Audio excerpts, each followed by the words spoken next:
میرے نبی پاک صلی اللہ علیہ وسلم نے گھر ٹوٹنے سے بچانے کا نسخہ پہلے یہ بتایا، فرمایا خالی دولت دیکھ کے شادی نہ کرنا، دولت متکبر بنا دے گی، اور خالی حسن دیکھ کے شادی نہ کرنا، حسن آدمی کو سرکش بنا دیتا ہے۔ حضور کیا دیکھے؟ فرمایا دین دیکھ کے شادی کرنا، اللہ تمہارے لیے برکت پیدا فرما دے گا۔ دین دیکھ کے نکاح کرو، دین دیکھ کے نکاح کرو۔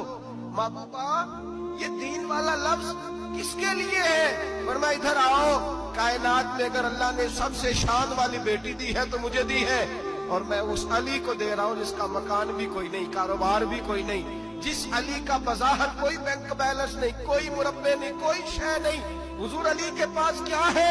فرمایا میرا علی عشاء کے بعد قرآن شروع کرتا ہے تو فجر سے پہلے پہلے ختم کر دیتا ہے۔ میرا علی صبح کی نماز کے وقت تلاوت شروع کرتا ہے تو ظہر سے پہلے قرآن مجید پڑھ دیتا ہے۔ فرمایا رزق کھاتا ہے، تھوڑا کھاتا ہے پر حلال کا کھاتا ہے۔ فرمایا پاکیزہ روٹی کھاتا ہے، اور جب میدان میں نکلتا ہے تو برادری کے لیے نہیں نکلتا، جب تلوار لے کے نکلتا ہے تو یہ مکے کے لیے نہیں لڑتا، یہ تلوار لے کے نکلتا ہے تو قومیت کے لیے نہیں لڑتا۔ بابو کس لیے لڑتا ہے؟ فرمایا یا خدا کے لیے لڑتا ہے یا محمد مصطفیٰ کے لیے لڑتا ہے۔